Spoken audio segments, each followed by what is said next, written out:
Hey guys, so today is a very exciting video and it's going to be my top 5 favorite reads of 2017. So I do this video every year. Last year I did something different. I called it the Naughty or Nice list of 2017 and I didn't really like doing that format. So I ain't doing that this year. But I am doing my top 5 favorite books of I almost said 2015. That was years ago. Top 5 favorite books of 2017. These are not necessarily books that came out in 2017, but they are books that I read in 2017. So I have 5 favorites and then I have 3 honorable mentions that I didn't feel right putting into my favorites list necessarily, but still wanted to mention and give some love in this video. These books are in no particular order. I honestly could not put them into an order. It would break my heart to try and rate these by favorites. I couldn't do it. I really couldn't. So the first one I want to talk about is Carry On by Rainbow Rowell. It feels like forever ago that I read this book. Like honestly, this year, reading-wise, has felt really long. Like I had to look at my Goodreads to see what I'd read this year, and I honestly was shocked that this was one of the first books that I read. I felt like I read it last year. Been that long, but I did read this, to be fair, in January, but honestly I loved this book so much. If you know me at all, real life or on my channel, you know that I love Rainbow Rowell. She's one of my favorite authors of all time, and this was no exception. I absolutely loved it. I fangirled so hard over these characters. I really enjoyed it. So I don't really know how to describe this book to you guys, but I feel like the first line pretty much sums everything up on the back here. So it says, Simon Snow is the worst chosen one who's ever been chosen. I feel like that's so true. It's so funny. I really enjoyed the characters in this book and the story in this book and the relationships in this book. I just really enjoyed, and it was just a very cozy feeling and made me really happy. And honestly, my memory associated with this book is reading it in class and just absolutely dying.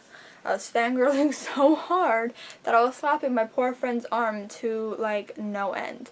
It was just flippin' amazing. So this was definitely one of my favorite books that I read this year, and it had to be on this list. And the next book is Dumplin by Julie Murphy. I'm sure this came as no surprise to any of you who have been on my channel for the past few months. I cannot stop talking about this book. It was so good. I honestly wasn't even gonna read this. This came out back in 2015 and I had no plans on reading it, but then I saw that someone, I think it was Haley from Hales in Bookland, tweeted about a sale that Chapters was having for 40% off select books. And this was one of them, and so I ordered a couple of books, including this one, and I am so happy that I did because it is freaking amazing! I love it! It's essentially about this girl named Willow Dean, and she is fat. I have learned, apparently, that saying fat's not a bad thing, so she's fat. But she's never been really bothered by it. She's quite comfortable in her own skin, but her mother is constantly like making jabs at her to lose weight, and then she kind of starts this relationship with one of her co-workers named Bo, and she starts to feel very self-conscious of herself, especially when he's touching her, and she just starts to feel very conscious of every roll and lump that she has, and she is determined to gain back that self-confidence, I suppose, that she once had at the beginning of the book. So she joins a beauty pageant, and you know, to prove that fat girls can also be beautiful. You don't have to be skinny to be beautiful, which I think is a beautiful message. I love it so much. And I think I just read this book at the perfect time in my life, and I think it was just phenomenal. The writing was really good. I cannot wait for the like sequel companion put-in. So excited. So I definitely recommend this one, and it was 100% one of my favorite books, obviously. Can you see all of those tabs? It had to be on this list, come on. And the next favorite of 2017 was Everything by Nicola Yoon. Again, another book that I was not planning on reading, ever. When it came out, I showed no interest in it, and I just felt like it wasn't something I was going to be interested in. It's essentially about this girl named Maddie, and she's allergic to the outside, and so she's been kept inside, locked inside her whole life. But then one day this boy named Ollie moves in next door, naturally, and she takes a liking to him, and they start communicating and kind of falling in love, and it leads to her being very curious about the outside world and wanting to experience more and have a life outside of her home. And it's so good. But I had no plans on reading this until the movie trailer came out and everyone was talking about it, so I watched it and I was like, oh, that looks good. And so I picked the book up, read it, frickin' adored it, watched the movie, loved it, saw the movie again. It was great. But this book was phenomenal. I loved the characters. I loved the story. And oh my god, that plot twist at the end broke my heart. And, well, not the end, but near the end broke my heart. And Ollie was adorable. And I just... Then the next one. I'm kind of cheating here by saying it's just one book. Because I'm not talking about just one book. I'm talking about the whole series. And that is Bloodlines by Rochelle Mead. So when I was conjuring up this list of favorite books, I knew that a Bloodlines novel had to be on it. Like, it had to be on it. And I couldn't decide which one. I couldn't remember which one I was more in love with. I honestly couldn't pick one because I loved them all so much. I think there was only one book that I liked less than the other ones, and I can't even remember which one that was. Honestly, like, I love them all, and so I decided, screw it, this is my video, I'm just gonna put the whole series on there. So I'm only showing up Bloodlines because the series is heavy. There's 6 books. I ain't holding them all up for you. I ain't that strong. Yeah, I got no muscles. So many amazing characters in it, and just reading this really made me want to reread Vampire Academy. But then after reading Vampire Academy, I would want to reread this. I didn't reread Vampire Academy, but I really want to. But I absolutely love the characters in this series, specifically because one of my favorite characters from Vampire Academy is a main character in this book, which is just very nice. And I fell in love with the other characters as well. New characters, old characters.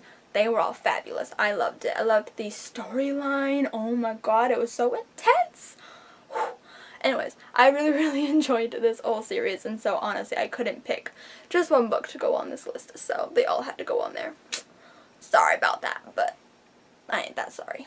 And the last actual favorite before we get into the honorable mentions is History Is All You Left Me by Adam Silvera. I had to include this book. I read it in one day.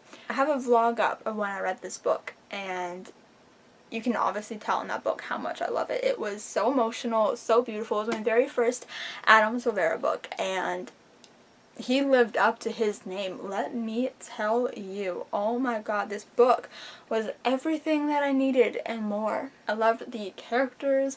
I loved the story. It was heartbreaking. It was emotional. This book is about a boy named Griffin who, when the book opens up, is attending his ex-boyfriend's funeral.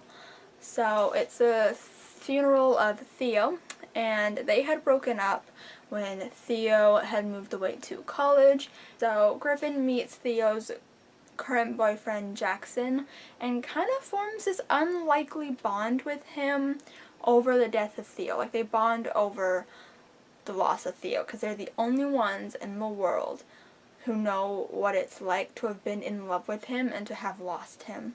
And so it's just heartbreaking, and there's a plot twist in this book that I honestly did not see coming, and it made me so happy. Like, I'm remembering it and I'm just, oh, I'm so happy. So yeah, this book was phenomenal.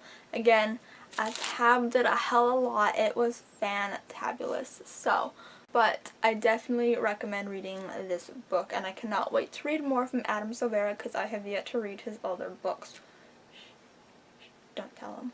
And then I have 3 honorable mentions that I'm going to very briefly talk about that I just had to include into this list. So the first one is Me Before You by Jojo Moyes. I really enjoyed this book. It's about a girl named Louisa Clark who loses her job and is in need of a new one. When she goes looking for a new job, she ends up getting a job as like a caretaker for this guy named Will Trainer, who is wheelchair bound because of an accident that he was in, and he's stubborn and he's rude, and she has to kind of open him up.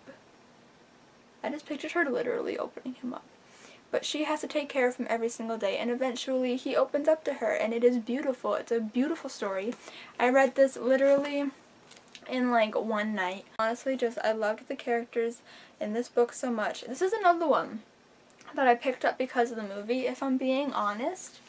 I didn't really know what it was before, but I picked it up because the guy who plays Finnick Odair from The Hunger Games is in it, and the guy who plays Neville Longbottom from Harry Potter is in it, and you know what?